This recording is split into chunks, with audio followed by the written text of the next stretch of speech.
Bueno, buenas tardes a todos y todas. Sean bienvenidos a este ciclo de webinars que están eh, presentados por el proyecto Fontagro, Innovación e Intensificación para la Adaptación al Cambio Climático y la Ganadería Extensiva Familiar, por el INTA y por el Programa Ganadero Bovino de la provincia de Neuquén.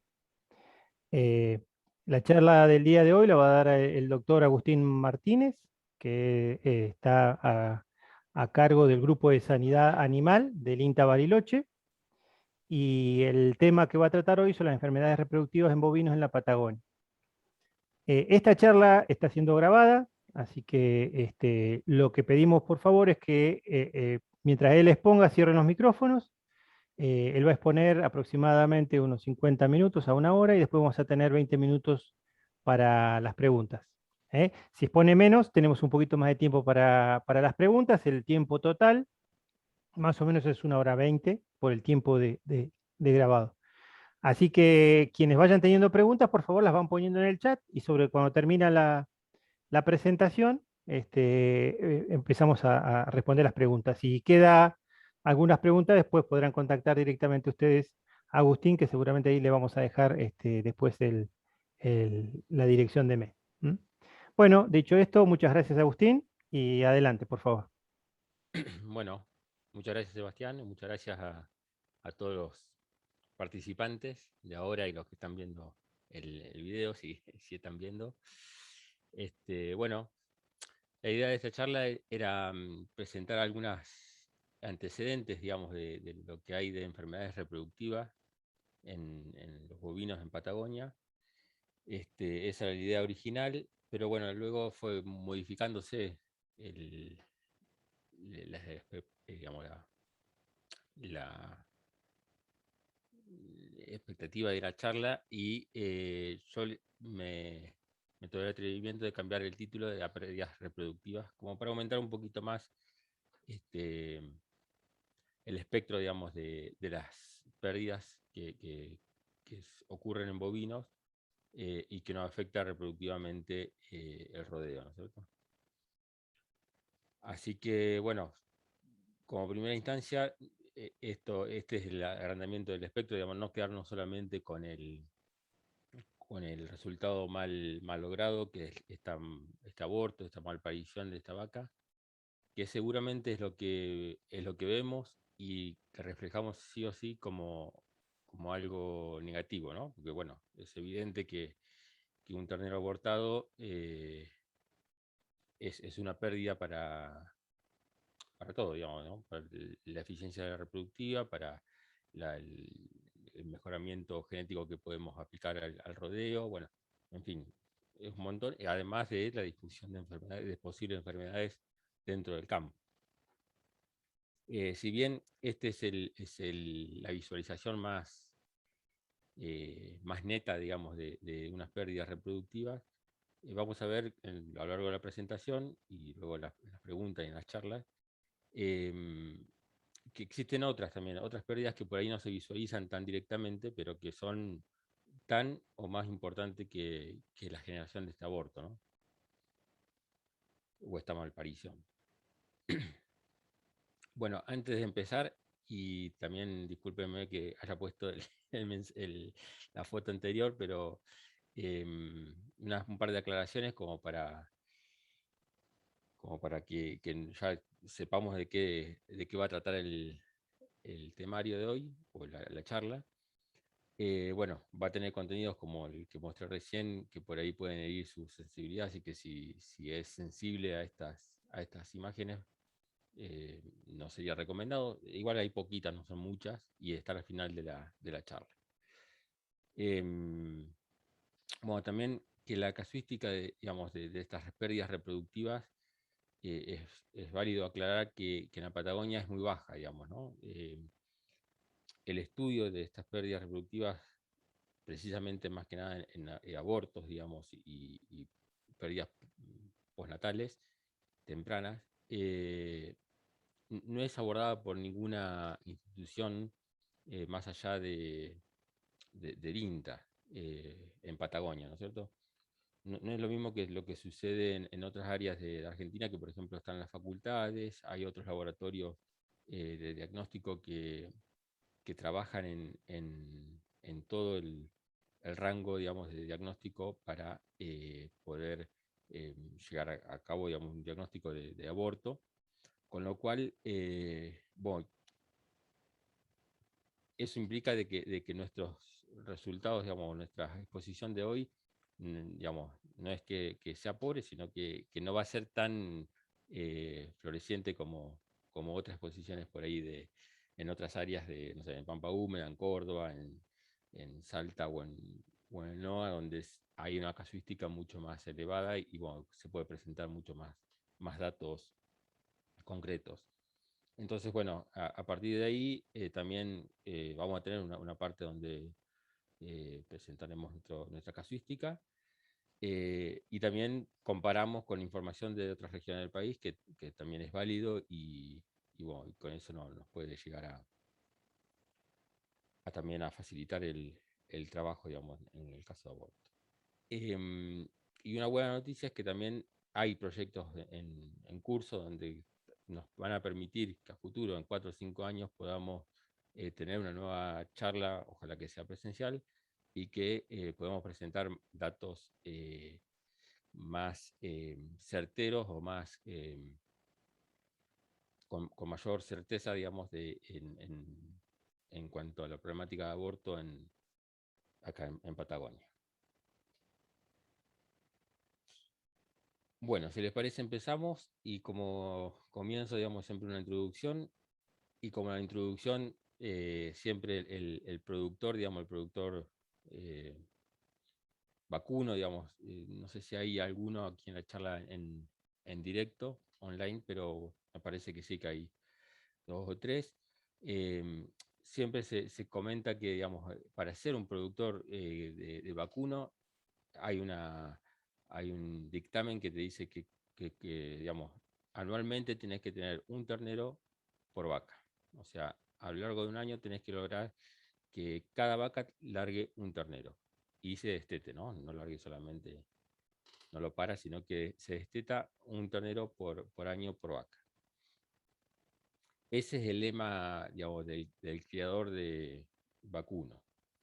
Lo cual, bueno, vemos que ya no podemos dar una imagen, digamos, en Patagonia, suele ser difícil, suele ser dificultoso, incluso algunas veces por decisión propia, digamos, eh, no lograr, digamos, el 100% de los vientres, digamos, eh, preñados o destetados, ¿no?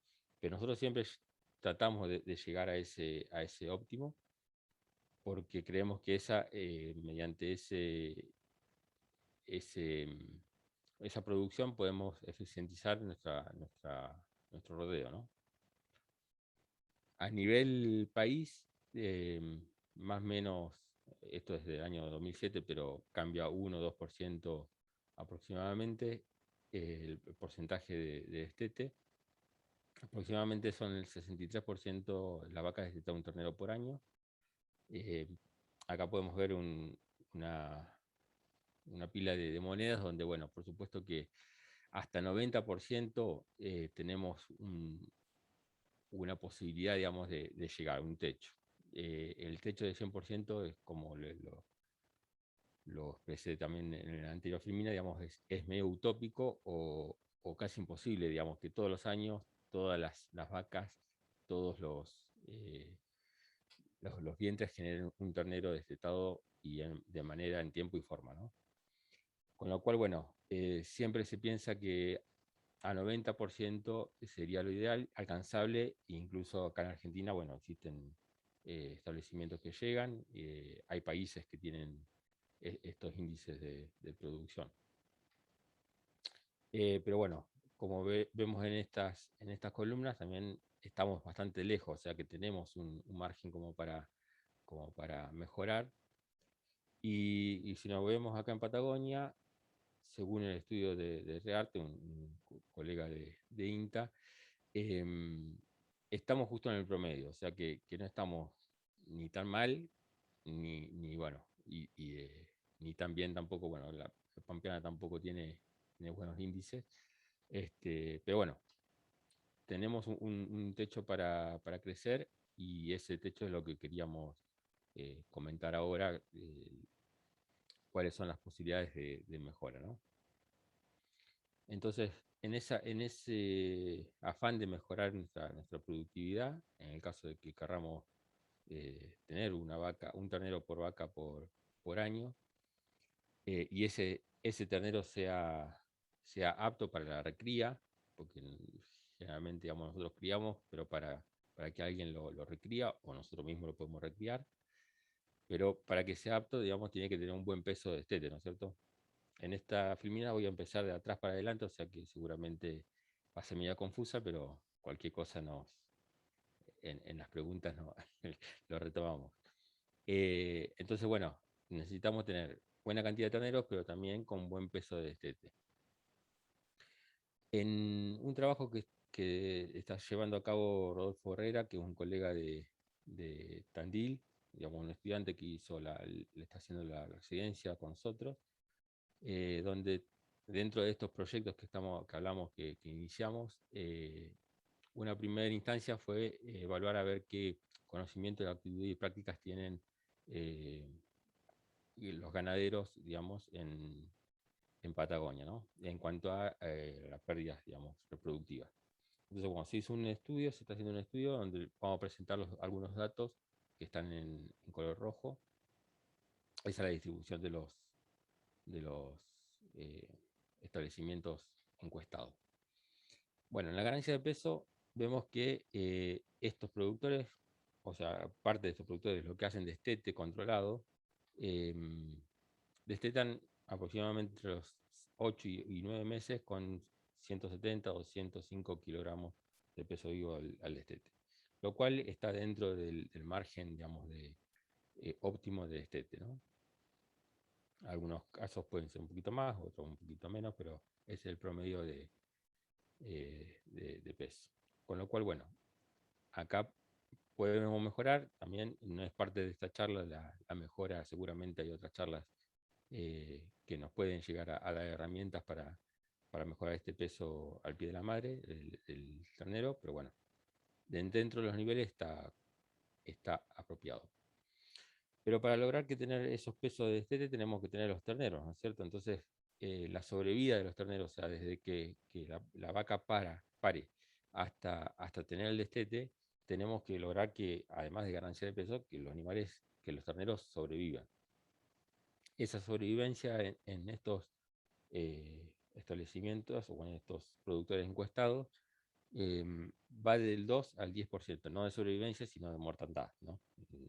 No nos asustemos, sino que es entre el 2 y el 10% de los terneros que nacen mueren antes del destete. Con lo cual, bueno, el 2% es un número lógico, un número eh, esperable, vamos a decir, o dentro del rango de lo normal.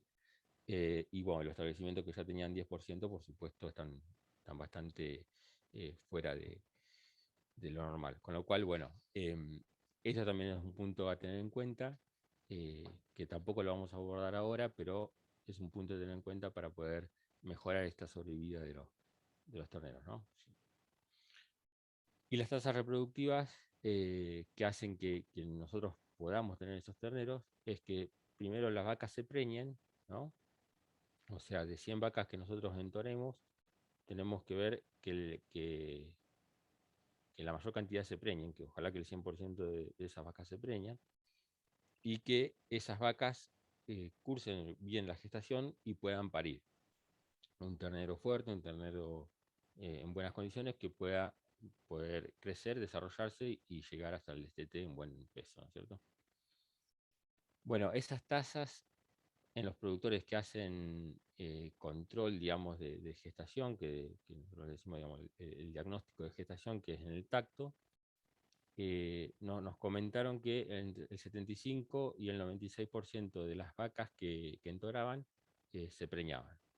Con lo cual, bueno, el 96 está muy bien, es un buen índice. El 75 es un poquito bajo, digamos, ya arrancamos con un número bajo. Y lo vemos acá reflejado donde los mismos productores nos comentan que paren aproximadamente entre 50% de las vacas al 92% de las vacas. Con lo cual, bueno, acá ya venimos medianamente en caída libre, donde vemos que eh, hay vacas que se preñan, pero que no paren, ¿no? Esto también depende del año, por supuesto, depende de los productores, el establecimiento, y no es para generalizar, sino que es para tener un margen de rango, digamos, un margen de dónde estamos parados en las pérdidas reproductivas. Entonces, bueno, nosotros nos vamos a charlar sobre estas tasas, digamos, de las vacas que no se preñan y las vacas que no paren, que, bueno, que impactan sobre la eficiencia. Y estas pérdidas reproductivas, digamos, generalmente se dice al aborto que es un síndrome multifactorial, y totalmente de acuerdo, pero me gustaría poner también que las pérdidas reproductivas son un síndrome multifactorial porque no depende de un solo factor, sino que hay muchos que están en juego, como en varias cuestiones de la vida, ¿no? En ese punto, digamos, esta es una regla, por ejemplo, de un año, de un ciclo productivo, donde hay eh, el servicio, digamos, que está establecido, estabulado, o no estabulado, sino estacionado. eh, la vaca se preña, ¿no? En el día cero. Esta vaca se preña en el día cero. Bueno, a los 42 llega el periodo embrionario. Luego el verde este oscuro es todo el proceso fetal, digamos, el crecimiento de la gestación. Eh, y aquí está el parto, donde está donde se produce el parto, y, bueno, y las posibles eh,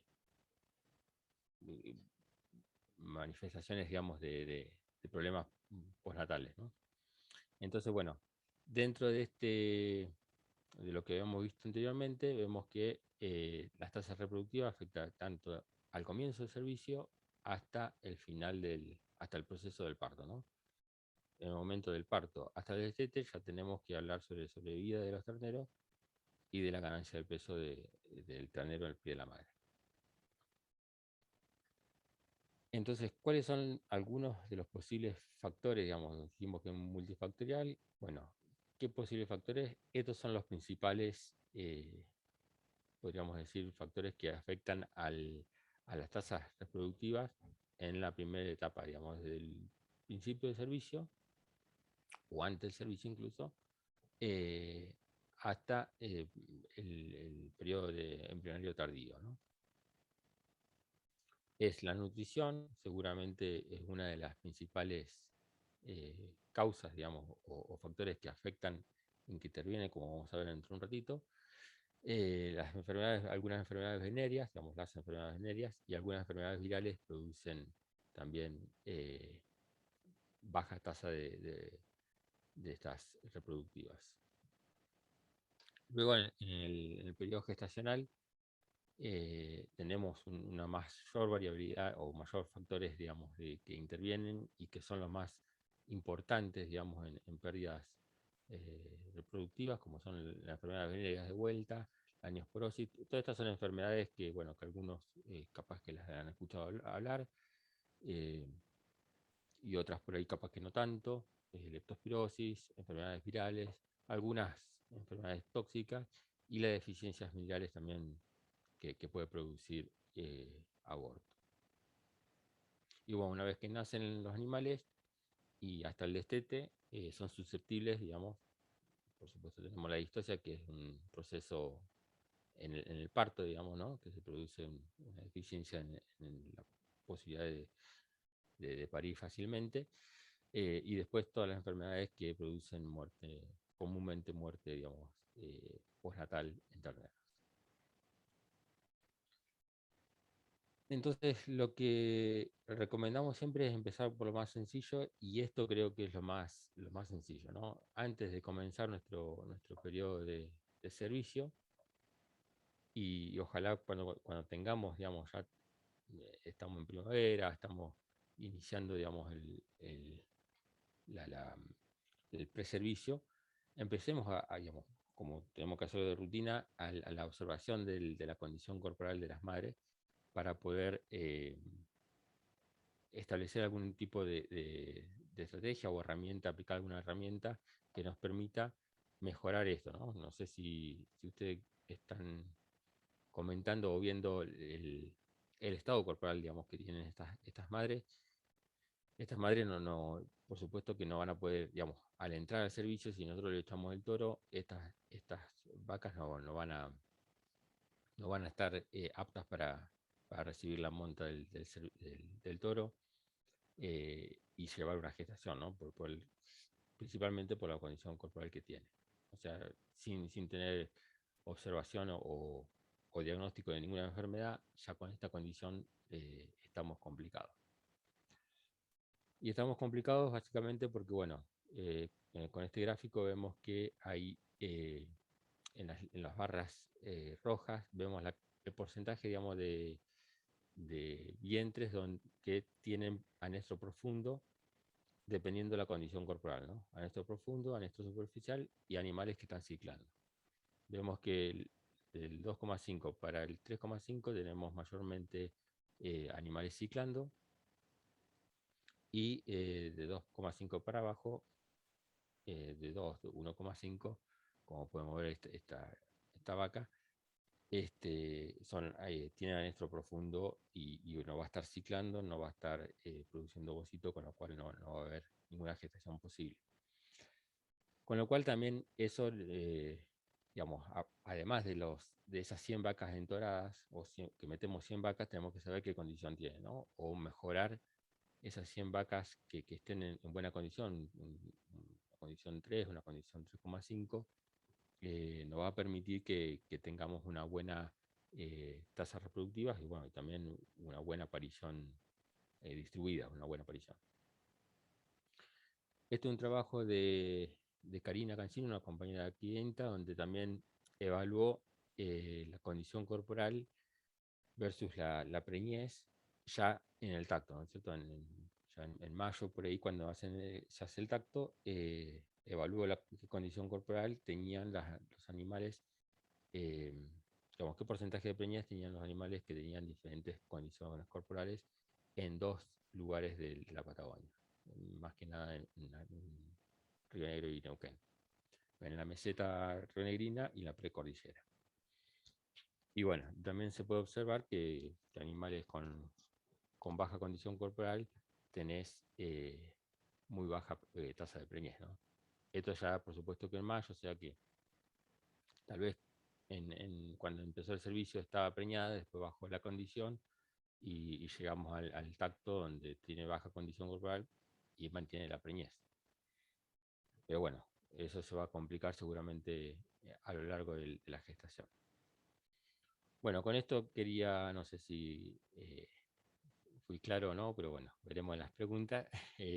Sí, bueno, que la nutrición y la buena condición corporal mejoran notablemente la reproducción y las tasas reproductivas. Con lo cual, si nosotros queremos mantener un ternero por vaca por año, tenemos que lograr que las vacas lleguen a buena condición corporal al servicio, ¿no? Al comienzo del servicio. Bueno, ahora hablamos de enfermedades que para eso se inscribieron y están presentes acá, me parece, bueno, o no, pero bueno. Acá es parte de la información que tomamos de otro laboratorio que tienen una buena casuística, a partir bueno, de un trabajo de 1000 fetos estudiados, no en un año, sino que en 20 años de diagnóstico de laboratorio, llegaron a esta torta, digamos, donde nos permite diferenciar el tipo de aborto que tiene, ¿no? Esto llama precisamente de aborto, no de pérdida. Bueno, la vaca ya se preñó, en algún momento expulsa el feto y este laboratorio de INTA Balcarce lo analiza y define qué tipo de agente es el causante de ese aborto. como vemos, tenemos tres, tres porciones, ¿no? Infeccioso, sospecha infeccioso y no infeccioso. El sospecha infeccioso son aquellos fetos que llegan, que son aproximadamente el 33%, el 30% para ser preciso, que tienen alguna lesión compatible con la infección, digamos, tiene en la histopatología, que es análisis que se hace de rutina en estos casos, se ven algunas lesiones compatibles con la infección, pero no se llega a una causa con nombre y apellido, ¿no? En el caso de los no infecciosos, son aquellos fetos que llegan al laboratorio, no se encuentran lesiones infecciosas, no se llega a aislar ningún agente infeccioso, eh, y bueno, y se lo asocia a algún problema de distocia, algún problema de trauma, bueno, alguna deficiencia mineral, como por ejemplo la deficiencia de yodo, eso se ve mucho en el norte, algunos tóxicos o algún problema genético que haya producido ese aborto, esa pérdida reproductiva. Y bueno, después tenemos nuestros agentes infecciosos, que son una lista bastante larga, que generalmente son los agentes que tenemos que trabajar y indagar a ver si tenemos o no en cada caso que llega al laboratorio, ¿no? Eso se llaman diagnósticos diferenciales y, bueno, y estos son algunos de los que en Patagonia tenemos referenciados como los que tenemos que trabajar para cuando nos llega un caso, tenemos que descartar o confirmar alguno de estos agentes, bueno, o otro nuevo que no tengamos en cuenta, ¿no? Siempre aparecen sorpresas. Como para hablar un poquito de las enfermedades, este, tenemos campylobacteriosis y la tricomoniasis, que son enfermedades venéreas. Venéreas se llaman porque, bueno, la transmisión se da del toro a la vaca en el momento del coito, con lo cual ahí se produce la transmisión principalmente. Son dos enfermedades de origen diferente, digamos, una bacteriana como la campylobacteriosis y una parasitaria que es el Trichomonas fetus, que es un protozoo. Pero tiene la misma ruta de transmisión y vamos a ver que también la misma fuente para el diagnóstico, ¿no? A nivel Patagonia, según nuestros registros acá en el laboratorio de Bariloche, tenemos en estos 15 años tenemos un promedio para campylobacteriosis de 1,3% de los toros analizados dieron positivo, con un rango bastante amplio de prácticamente casi, digamos, hay muchos que son negativos, pero hay algunos que llegan hasta tener 13,3% de los toros positivos, ¿no? Con lo cual eso es bastante llamativo y para tener que abordar en casos puntuales. No pasa lo mismo con la tricomoniasis, que también es baja la prevalencia, es 0,33% a nivel básicamente Río Negro, Chubut y Neuquén, la zona precordillerana, y con niveles entre 0 y 3%. Más o menos como para comentarles lo de campylobacteriosis, que es esta bacteria, digamos, una bacteria en forma de S, con flagelo. Hay dos tipos de especies que no vale la pena, digamos, entrar en detalle en eso. Lo que sí, hay dos tipos también de presentación o de forma de evaluar que tenemos esta enfermedad en el rodeo. Una es que los porcentajes de preñez van a bajar. Seguramente si hacemos un servicio estacionado y hacemos tacto en el momento del tacto, vamos a ver que la preñez va a bajar. ¿Por qué? Porque produce muerte embrionaria, ¿no? O sea, esta infección produce muerte embrionaria, entonces la vaca va a ciclar nuevamente, pero ya va a perder nuestro servicio estacionado, digamos, va a estar fuera de término. Va a ciclar nuevamente fuera de nuestro servicio. Entonces va a quedar vacía y va a bajar la tasa de preñez. Puede pasar eso y puede pasar que se preñe en el siguiente ciclo, con lo cual en vez de ser cola de aparición, digamos, nosotros lo pusimos todo a 3,5 de condición corporal al inicio de gestación del servicio, pero tenemos eh, campilobacteriosis. Entonces, en vez de tener el 70% de cabeza, vamos a tener un 20% de cabeza. Eso se ve bastante nítido, pero bueno, para esto también hay que hacer tacto transrectal para evaluar el servicio como fue, ¿no? Bueno, entonces tenemos básicamente este tipo de presentación, digamos, baja preñez o modificación de nuestra gestación, digamos, de pasar cabeza, cuerpo y cola de mayor a menor a ser al revés. Y también tenemos otra presentación que es la de abortos, que es la que produce más que nada Campylobacter fetus fetus. Esto es con datos de Balcarce también.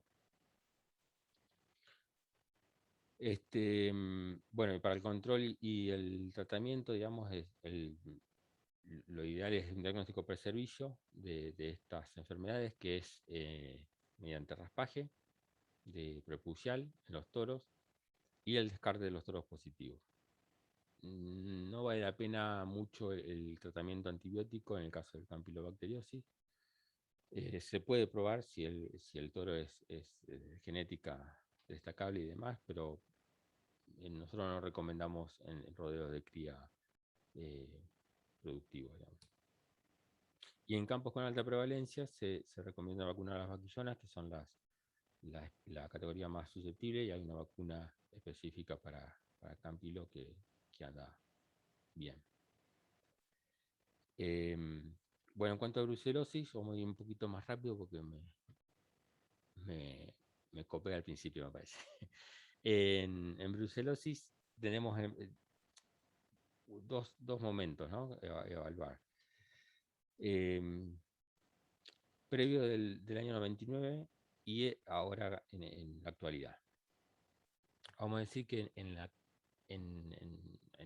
antecedentes, digamos, de esta enfermedad en la Patagonia, tenían alta prevalencia en varios lugares, en varias provincias, varios departamentos incluso, eh, con variabilidad bueno, del 2% al 53% del rodeo positivo de brucelosis.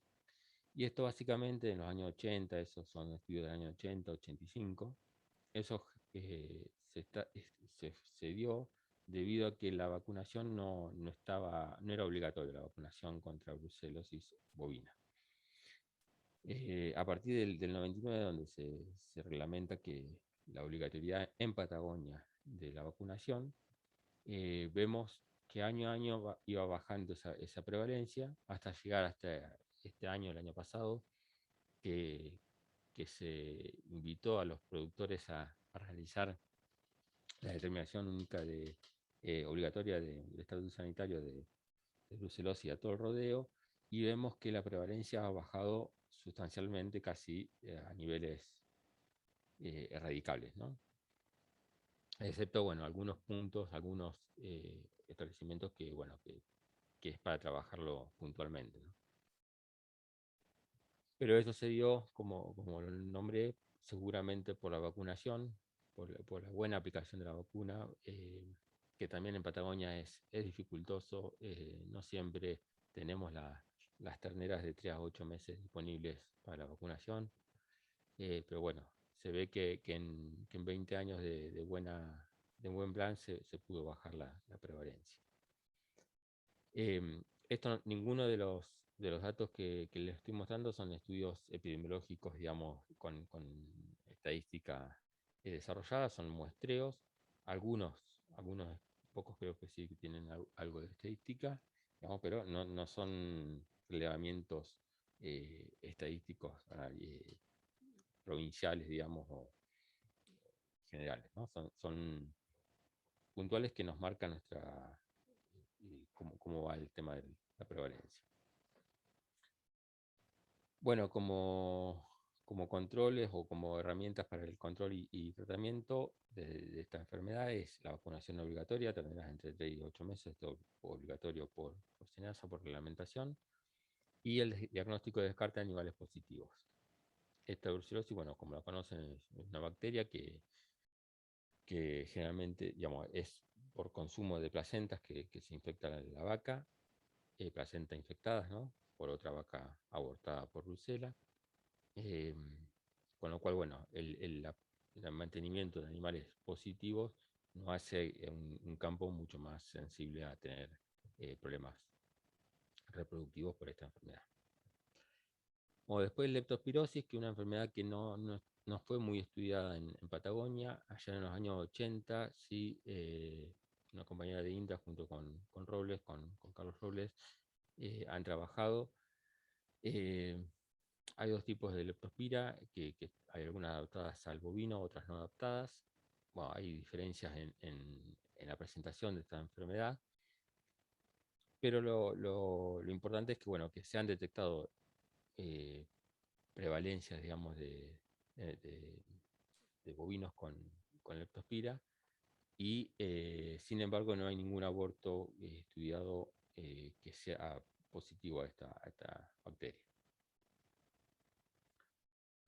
Bueno, dentro de cómo podemos controlar o prevenir esta enfermedad, en los campos donde se detecte la enfermedad sí se recomienda la vacunación. Para eso, bueno, vamos a tener que llevar, digamos, el feto en caso de aborto, tener el diagnóstico preciso para poder recomendar recientemente que hace falta la vacunación. Se hace una vacunación también pre-servicio en vaquillonas. Y el control de roedores y animales silvestres, eso es medio complejo de realizar, pero era para nombrar que también estos son animales que por ahí mantienen la enfermedad dentro del establecimiento. Bueno, después de neosporosis tenemos otra de las enfermedades que está presente en Patagonia, eh, también con diferentes estudios donde se han llevado a cabo serológicamente. Se ha determinado que en Neuquén, por ejemplo, están en 63 establecimientos, se han muestreado animales y se han detectado entre 10 y 20% de esos animales afectados. En Chubut existe hasta establecimientos hasta el 90% de los animales. Eh, la neosporosis es una enfermedad producida por otro parásito, que es un protozoo, que se enquista, digamos, dentro de los tejidos de los bovinos y que en su vida, digamos, adulta eh, digamos, genera en los caninos, produce la lesión intestinal. Eso lo defecan y bueno, y ahí entra, los perros lo defecan y entran en el circuito donde si tenemos bovinos cerca de perros, tenemos más posibilidades de tener neosporosis. Eso es la explicación. Y bueno, y también que la principal ruta es esta, ¿no? La vertical, donde animales nacidos de vacunos positivos, es probable que sean positivos y si los mantenemos en el rodeo, seguramente tenemos probabilidad, digamos, de que esa vaca malpara, aborte en la primera gestación y además de largar oquistes eh, sí, oquistes, digamos, para que los perros cierren el ciclo, ¿no? Esto es una enfermedad bastante presente en la Patagonia, por lo menos por los estudios que después le vamos a mostrar que estamos haciendo. Bueno, como control también es descarte de los animales abortados positivos, o sea, cada animal abortado deberíamos tomar muestra como para evaluar a ver si es positivo o negativo de neospora, y a los positivos lo recomendable es descartarlo. Reponer siempre con terneras negativas, cero negativas, y también el control de perros, que por lo menos que no se acerquen a la fuente de alimentación. Por ejemplo, no sé, si tabulamos eh, alimento como, no sé, fardo o rollo o alimento balanceado, que no estén cerca porque los oquistes quedan generalmente en esos alimentos que puedan ser consumidos por las vacas. Después, para finalizar, tenemos, y finalizando con el tema de las enfermedades víricas, que son la diarrea viral bovina y la herpesvirosis por herpes virus. También vemos que en diferentes estudios que se han hecho, encontramos una difusión de las enfermedades, de ambas enfermedades, tanto en Neuquén como en Chubut, que fueron los lugares donde se hicieron. Sin embargo, bueno, es como también, que como si ahora nosotros nos hacen una serología, ¿no?, de coronavirus, van a encontrar una alta prevalencia, digamos, ¿no? De eso a que produzca enfermedad es otro cantar. O sea que tenemos alta prevalencia con escasos casos clínicos que podamos llegar a inculpar, digamos, a estos virus como problemática cierta, digamos, de productor de enfermedad. Sí, en Chubut, por ejemplo, se ha encontrado un herpevirus en la manera respiratoria, ¿no?, que produce conjuntivitis, rinitis, etc.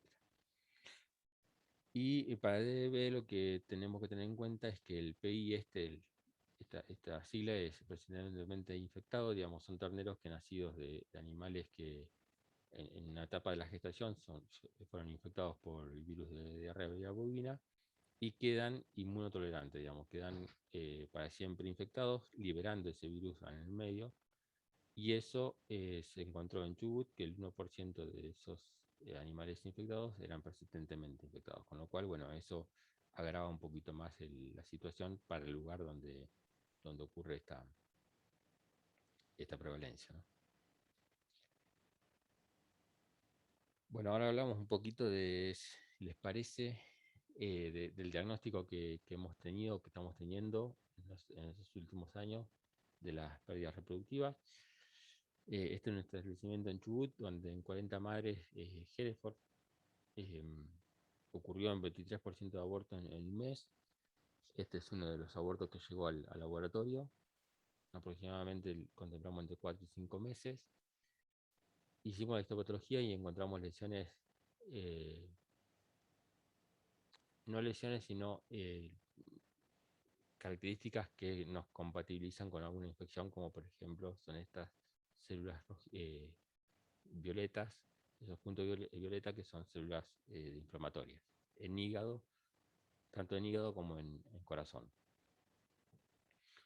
Después hicimos serología y encontramos,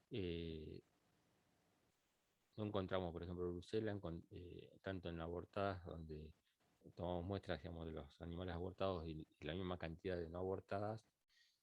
Esa es la metodología para el diagnóstico de este tipo de sucesos. Bueno, en brucela no encontramos nada, ninguna positiva.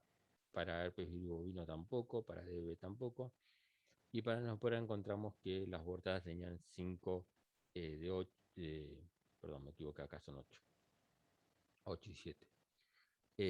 5 de 8 eran positivas a Neospora y en cambio las no abortadas, ninguna eran positivas a Neospora, con lo cual eso nos indicaría que las Neospora estarían, esto, junto a las lesiones histopatológicas, nos indicarían que Neospora podría estar involucrado en el brote.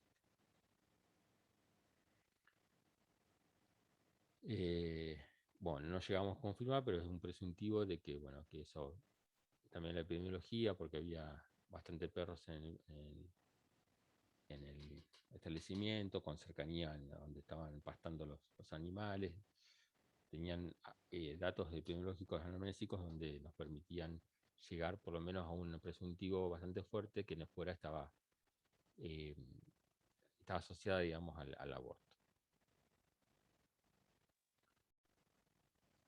Bueno, después también uno de los trabajos, digamos, dentro de estos proyectos de investigación que estamos haciendo para tratar de escular el tema de los abortos, las causas de aborto, es que estamos indagando sobre el potencial abortigénico de las coníferas en nuestra región, ¿no?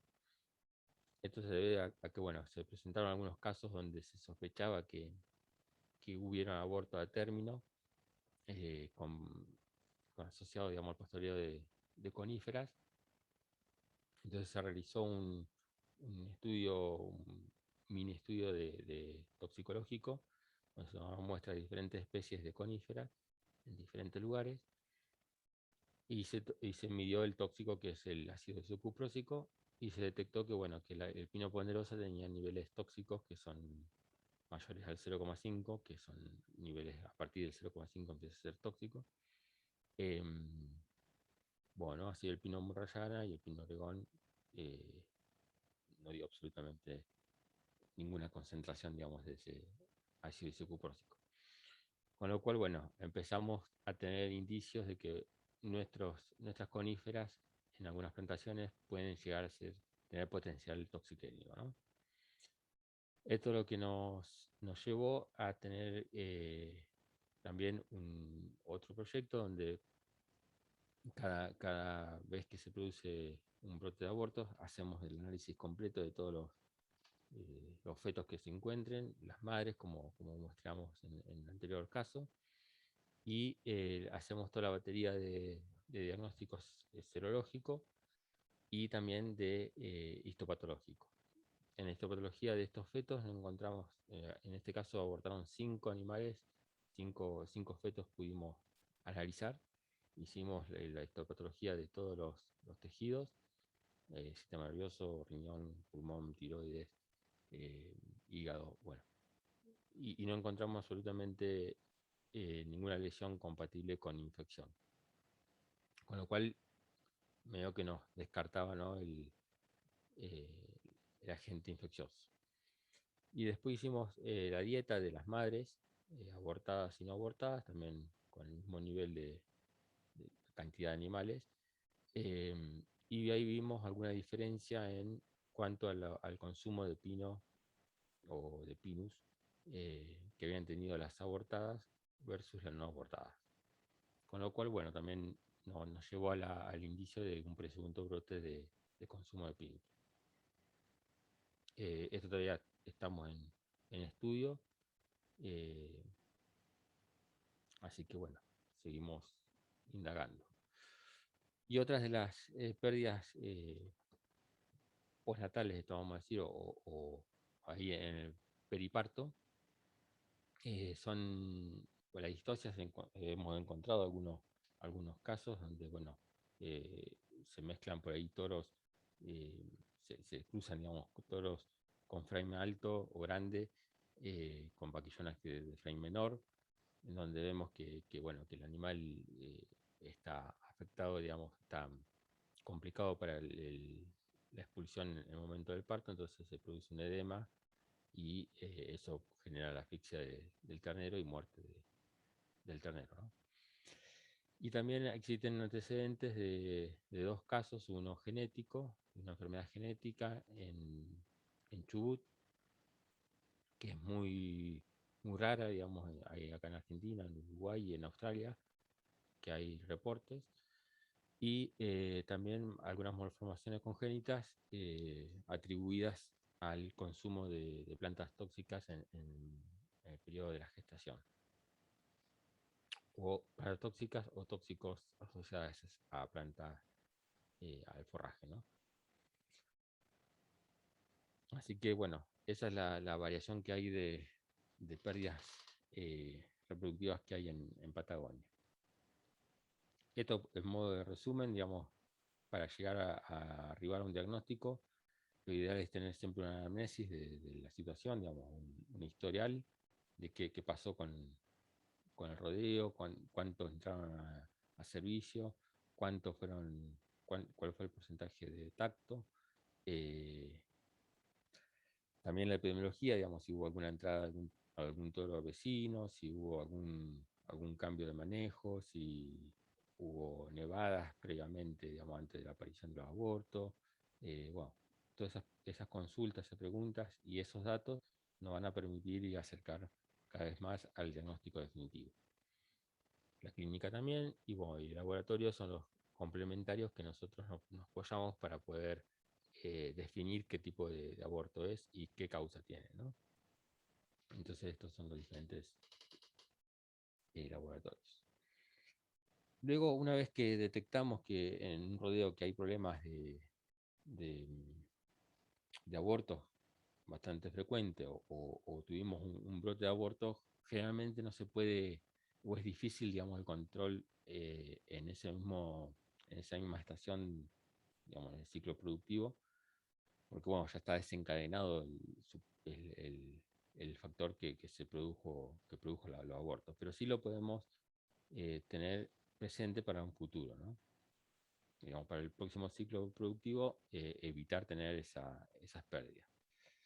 Para eso, bueno, hay una metodología que está propuesta, digamos, de seguimiento de ese rodeo para poder detectar bien el momento y la causa de los abortos. Entonces, bueno, una realización previa de los toros, como dijimos con raspaje prepucial, podemos descartar o confirmar la presencia de enfermedades venéreas.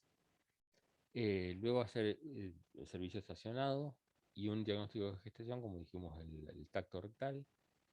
Y a partir de ahí, en ese punto, se selecciona un lote centinela, digamos, de vacas, donde lo vamos a tener siguiendo, digamos, ese lote de vacas. Por ejemplo, que tengamos 50 vacas, bueno, dejamos 10 vacas y las seguimos a lo largo de la gestación.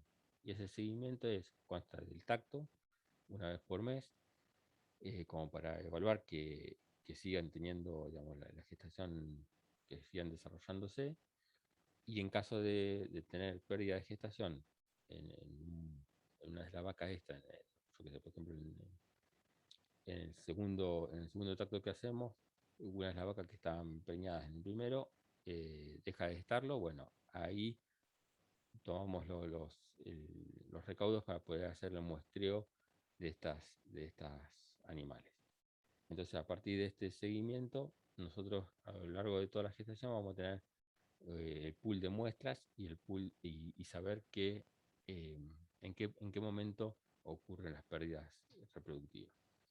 Con lo cual, bueno, después de asociarlo con el laboratorio, podemos llegar a tener un buen punto. Esta propuesta, por supuesto, que es bastante compleja, no es sencillo, tenés que encerrar los animales todos los meses. Pero bueno, tal vez poniendo solamente un punto de tacto, digamos, de tanto rectal para evaluar que estén gestando, y tener un seguimiento de esta gestación, por lo menos visualmente, digamos, con recorridas y, digamos, y estar detrás del rodeo, seguramente nos facilita la observación de esos posibles pérdidas reproductivas que tengamos. Bueno, como para ir resumiendo, tenemos que identificar, digamos, registrar y tenemos que saber que esto es elemental para poder tener un punto de acción, ¿no? Si no identificamos y registramos cuándo y por qué causa y por qué se producen las pérdidas reproductivas, no vamos a poder actuar a futuro. Entonces, bueno, ese es uno de los puntos. La implementación del tracto transrectal, digamos, del diagnóstico de la gestación por tracto transrectal, eso también es una de las herramientas que proponemos, digamos, de implementar, que nos va a dar buena información. Mejorar la capacidad diagnóstica, esto es una tarea seguramente para nosotros, pero también para los productores y para los técnicos que están en terreno, porque si bien es difícil encontrar un feto,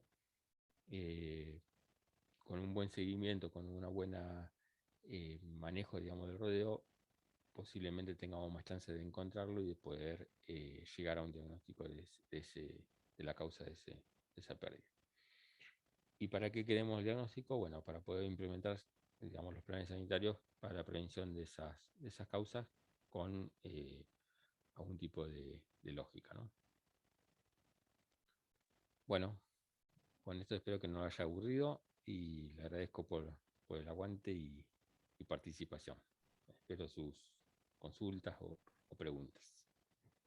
Perfecto, Agustín. Bueno, muchísimas gracias. Muy clarita y bastante en tiempo, lo que nos está dando alrededor de 15 a 20 minutos para preguntas. Y bueno, ya como les dije, pueden irlas poniendo en el chat. Tenemos una de Antonella que pregunta, ¿cuál es la prevalencia de la leptospirosis? Bueno, actualmente no hay trabajos, digamos, hechos estadísticamente, digamos, o relevamientos estadísticamente analizados. Son esos trabajos antiguos, digamos, del año 80, donde se determinaba ese grado de prevalencia, entre el 10 y el 20% de animales positivos, digamos, a leptospira.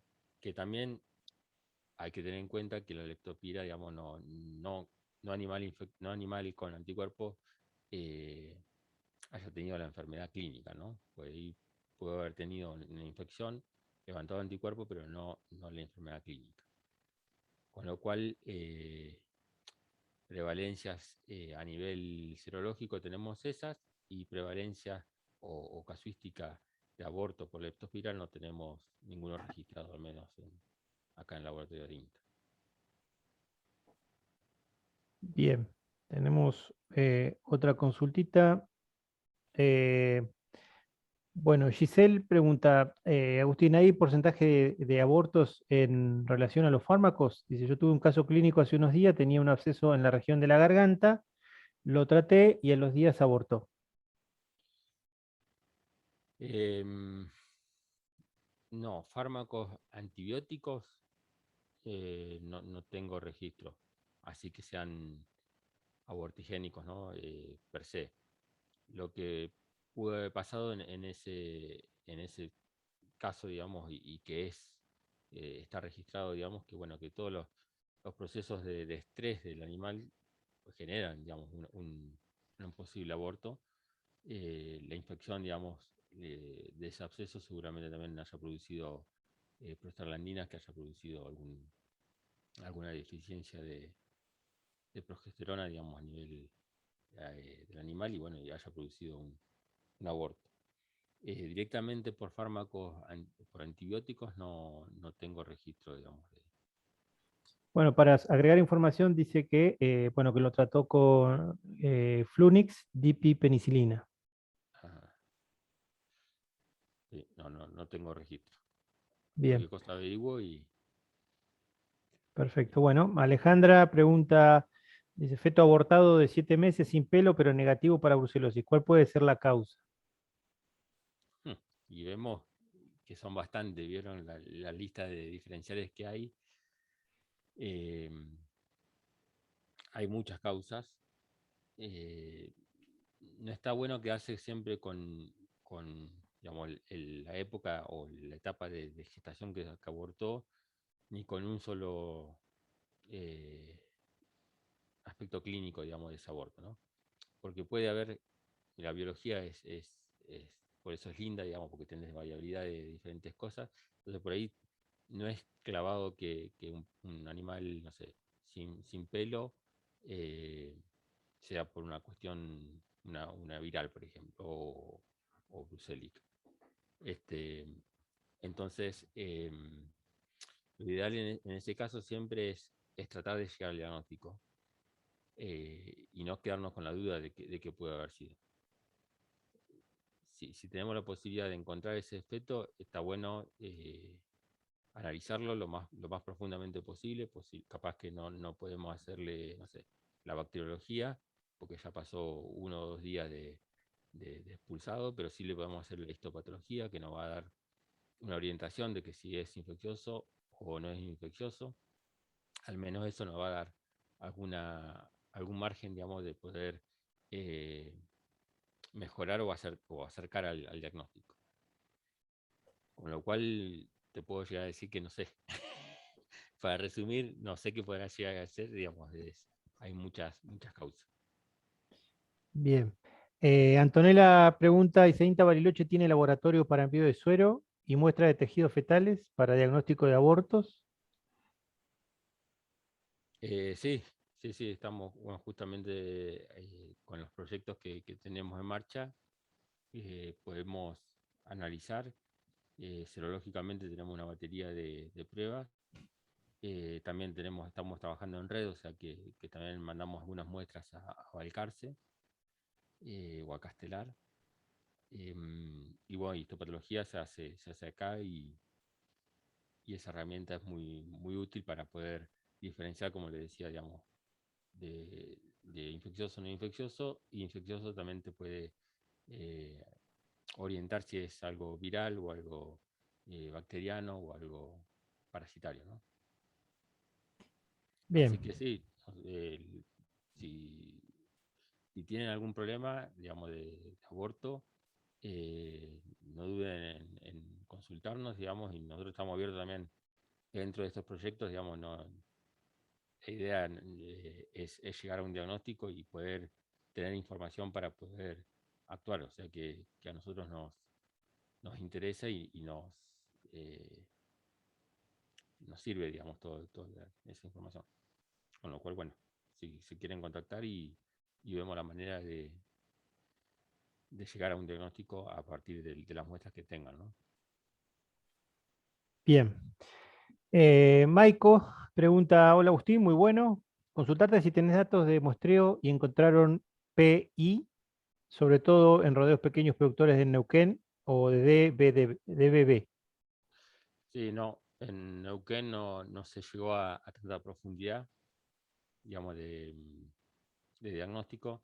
La DBB, digamos, se diagnostica así también serológicamente, y cuando tenés una alta prevalencia o tenés sospecha de tener animales eh, que estén cursando la enfermedad, digamos, clínicamente, se puede hacer o una pareada, un muestreo pareado, o digamos, el suelo hacer PCR para evaluar si hay o no tiene virus el animal. Y así detectar esto persistentemente infectado que pregunta Michael. En Neuquén fueron solamente serológicos, digamos, relevamientos serológicos, y no se llegó a ningún trabajo, digamos, en profundidad.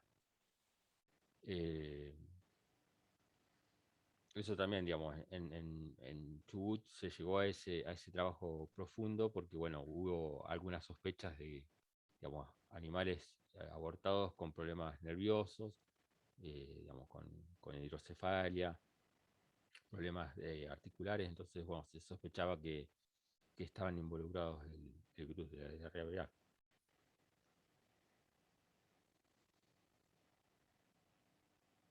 Disculpa, me había muteado. Antonella pregunta, ¿podríamos decir que la prevalencia conocida en base a diferentes muestreos es baja y que muy probablemente la vaca no se preñe por deficiencias nutricionales?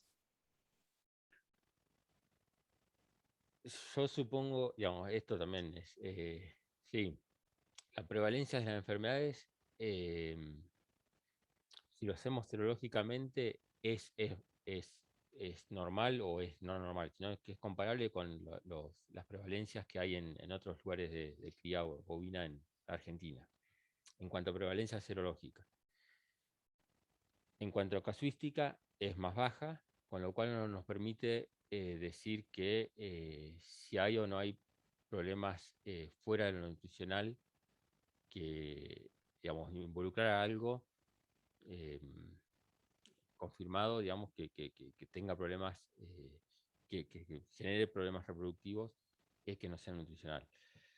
Yo creo que a medida que avancemos con la casuística y conocimiento de estas enfermedades, nos vamos a dar cuenta que posiblemente haya otra realidad. También sabemos que la nutrición en Patagonia es el eje fundamental, digamos, para, para tener el éxito o no de todo sistema productivo ganadero. Con lo cual hay muchos momentos en el año, en el ciclo productivo, que tenemos deficiencia de, nutricionales, y eso impacta, como dijimos, como vimos, en la reproducción eh, netamente, digamos. Pero bueno, no que por falta de reproducción de nutrición o una deficiencia nutricional tengamos abortos. Eso no sería lo, lo primero que evaluaríamos, digamos, en caso de aborto. Sí, la baja eficacia por animales que no entran bien al servicio, ¿no? Eso sí, seguro que sí. Bien, Agustín, muchas gracias, dice Alejandra, por la respuesta. Y ya para ir cerrando, yo te haría una última pregunta. Muchas gracias, dice Antonella. Eh, bueno, saben que cualquier cosa, quienes estén viendo ahora o los que vayan a verlo más adelante, aquí están los datos de Agustín, está su teléfono, el mail, así que directamente cualquier situación la pueden consultar directamente. Y mi consulta justamente va para eso, Agustín, para decir cómo hacen los productores que ven esta charla y dicen, bueno, yo tengo problemas, no estoy relacionado con, tal vez a veces con un veterinario. ¿Cómo puedo hacer yo para hacer llegar mis muestras? ¿Cómo puedo avisar frente a una situación parecida a lo que estoy viendo ahora, ¿no? Bueno, el tema es que siempre lo ideal es tener un técnico amigo cercano. Y siempre hay uno o algún idóneo que trabaje en la parte sanitaria, que conoce a algún técnico o no necesariamente veterinario, digamos, con matrícula veterinaria, sino que algún técnico que trabaje en terreno, que pueda llegar a acercar esa inquietud. Yo creo que está bien, digamos, es un buen planteamiento, digamos, el productor es el primero que va a ver el aborto y es el primero que va a tomar definición si vale la pena o no analizarlo, digamos, ¿no? Como decisión propia. Yo creo que hay que analizar todos los abortos para poder llegar a tener una casuística, con lo cual, bueno, la sugerencia siempre es tener ese técnico cercano o ese idóneo digamos, en las provincias siempre hay eh, personas que trabajan en relación de la sanidad animal, con lo cual consultarle y bueno, por supuesto que dentro de la red, digamos, grande que hay de veterinarios y de agrónomos y técnicos, va a llegar esa consulta y bueno, vamos a tratar de hacer lo posible para poder analizarlo y tener una información que le sirva a él y también nos sirva a todos como región, ¿no? Muy bien. Bueno, Antonella dice que muy buena la presentación. Yo también digo exactamente lo mismo. Muchas gracias. Muy buena, muy clara, muy concreta. Gisele también dice gracias. Así que Agustín, muchas gracias por todo. El resto del público ya saben bueno, que quedan las puertas abiertas. Eso es un poco eso es el espíritu de estos webinars, de que se enteren que hay gente que está trabajando, cuáles son los resultados que han tenido y las posibilidades de que estas cosas se puedan, digamos, de alguna manera masificar y ayudarnos entre todos, ¿no? Alejandra, leo el último, hizo muy clara exposición y muchas herramientas para poner en práctica. Muchas gracias, Agustín. Así que Agustín, si querés cerrar con un par de palabras y ya damos por terminado este webinar. Bueno, agradecerle a toda la escuchada y eso, de mantenernos en red, creo que es elemental, porque bueno, los sensores son los productores y, y si no estamos, digamos, sensibles a esos llamados, no vamos a poder tener información que nos va a servir para todos, digamos, ¿no? A nivel de eficacia, digamos, de la producción. Perfecto. Bueno, muchas Y cerramos gracias con el a título. todos y todas y nos veremos en el próximo webinar. Hasta luego.